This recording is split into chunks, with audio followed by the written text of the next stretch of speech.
não conseguisse casar com nenhum familiar do seu esposo, e ninguém o ajudasse, essa mulher morreria de fome. Não trabalhava, a lei não permitia. Então aqui o problema era muito mais sério do que a gente talvez imaginássemos. Mas o que me chamou a atenção foi porque o texto já inicia falando do problema.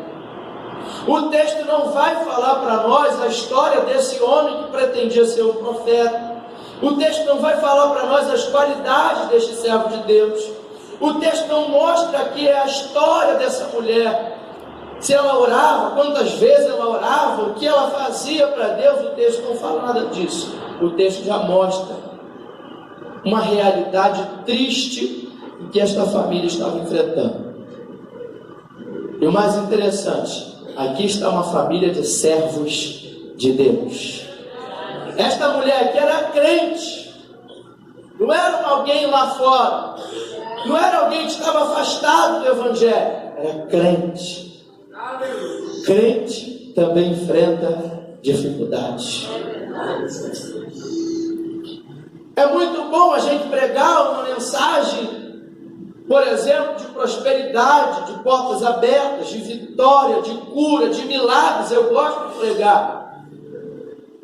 Mas a gente não pode ser irresponsáveis de dizer que nós não vamos enfrentar adversidade. Família de servos de Deus também enfrenta dificuldades. Pai de família crente também enfrenta o desemprego. Casais também enfrentam adversidade no casamento. O marido crente, a esposa crente, de vez em quando também fica bicudo um com o outro, ou não? A mulher crente de oração, de vez em quando também fica chateada com a esposa. Lá fora, as mulheres, às vezes lá fora, uma vez por mês, a mulher fica mais estressada. Aqui dentro também. Crente. Não sei como é que vai ser quando eu chegar em casa depois, falando das mulheres. Mas isso acontece. Famílias cristãs também têm dificuldade de relacionamento de pais com os filhos. Dificuldade para ensinar, dificuldade para educar, dificuldade para fazer o filho entender o que os pais estão instruindo. Famílias cristãs, famílias que servem a Deus, também enfrentam dificuldades. Enfrentam desemprego, enfrentam enfermidades, enfrentam problemas, enfrentam a dor do luto e da morte. E o grande problema, que muitas vezes a gente não se prepara, e às vezes nós, pastores, pregadores do Evangelho, não preparamos o povo para enfrentar o dia mau. Porque a gente prega a cura, a gente prega a vitória, a gente prega a porta aberta, a gente prega que vai acontecer. Levanta a mão que vai acontecer! E todo mundo levanta a mão e às vezes não acontece. Aleluia! Porque não é sempre que vai acontecer. Porque não é a minha vontade, não é a sua vontade, é a vontade dele. E a dificuldade, ela existe. E algumas batalhas a gente perde. A gente não vai perder a guerra, porque a guerra ele já deu a vitória. Amém ou amém? Mas tem batalha que a gente perde. E aí tem que levantar a cabeça, sacudir a poeira e partir para o combate novamente, que a próxima batalha você pode ter vitória em nome de Jesus. Que a guerra já está ganha, Deus já te deu a vitória. A Bíblia nos garante que nós somos mais que vencedores. Mas o próprio Cristo disse, nesse mundo tereis aflições. Interessante que o crente ele enfrenta dificuldades igual aquele que não é crente. Sabe, Salomão diz que o sol nasce para todos.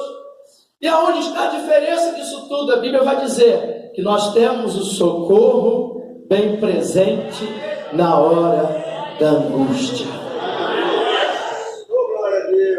E vereis outra vez a diferença daquele que serve e daquele que não serve.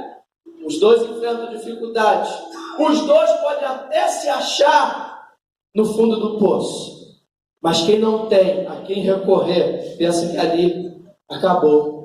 Que não tem mais jeito, que aquele casamento não tem mais jeito, que aquela família não tem mais jeito, mas quem serve, ele olha e consegue enxergar a luz, que é Cristo Jesus, e acreditar que tem solução sim. Tem solução para o teu filho, tem solução para o seu esposo, tem solução para a sua família, em nome de Jesus. Quando nós temos essa convicção de fé, mesmo diante da morte, cremos que Jesus é a ressurreição. Aquilo que pode estar morto na tua vida, na tua família, Jesus é a ressurreição e a vida. Tem gente que entrou aqui dentro já pensando, isso aqui já morreu, não tem mais jeito. E Deus está me usando para dizer para você, Ele é a ressurreição. Ele pode ressuscitar. Quando a gente tem essa convicção de fé, mesmo diante de portas fechadas, mesmo diante do desemprego, a gente crê pela palavra que Ele é a porta. Bendito seja Deus. Ele não só abre a porta, como Ele é a própria porta. E Ele vai abrir, está aberto para nós entrarmos e passarmos por ela. Quando cremos nessa palavra, mesmo diante de situações de enfermidades, cremos que Ele é a cura, Jeová Rafá, o Deus que sara, o Deus que levanta aquele que está no leito, que muda a situação, que cura até mesmo quando os médicos desenganam. Ele é o médico dos médicos. Bendito seja o nome do Senhor.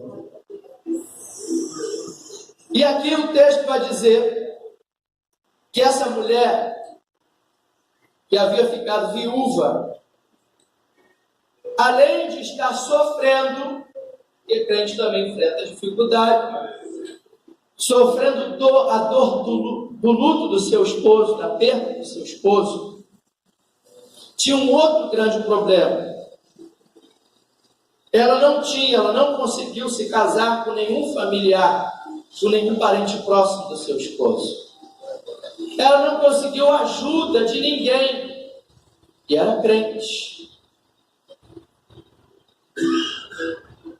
E ela precisava pagar as suas contas. Como hoje, todos os meses chega lá a conta de luz, a conta d'água, a fatura do cartão. Quem mora de aluguel chega lá a conta da casa. Todo mês. E de repente, ela foi se virando como podia, com alguma coisa que havia restado, talvez que o seu esposo tivesse deixado para ela. Primeiro mês, de repente, ela conseguiu pagar suas contas. Tinha alguma coisa em casa, vendeu, conseguiu. Só que no outro mês, o cobrador estava lá batendo na porta. De repente ela se virou mais uma vez e conseguiu. E chegou uma hora que ela não tinha mais como pagar. E aí o credor bate na porta da serva de Deus. Não era alguém fora do Evangelho. E ela pede até um prazo, talvez. E pensando ela, eu estou pedindo esse prazo, mas na mente dela, sabia, eu não tenho como resolver, humanamente falando. E o credor fala assim, mês que vem, eu estou aqui de novo. Se você não tiver como pagar, eu vou receber os seus filhos. Ponto fraco de uma mãe.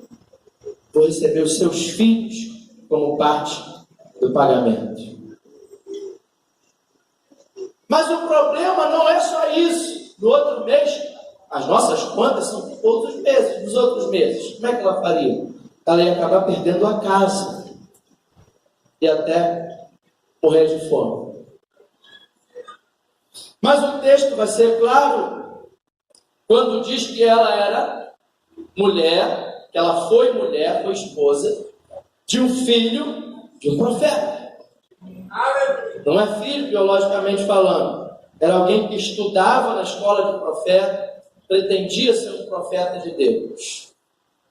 E eu quero entender aqui que esse homem em vida aprendia com os profetas de Deus, aprendia com Eliseu. Quem sabe conheceu Elias e aprendeu com Elias. E ele chegava em casa e ensinava a palavra que ele havia aprendido para a sua família. É muito importante, a palavra de Deus está dentro da nossa casa. Porque, como eu disse aqui, a diversidade nós vamos enfrentar sendo família crente ou não crente. A diferença está quando a palavra de Deus está dentro da nossa casa. A diferença do casal crente para o casal que não é crente é que a palavra de Deus precisa estar dentro do nosso casamento, sendo praticada. No relacionamento de pais com os filhos, a palavra de Deus precisa estar lá. Quando vem desemprego, a palavra de Deus precisa estar lá. Quando as portas estão abertas, mas quando estão fechadas, a palavra de Deus deve permanecer dentro da nossa casa.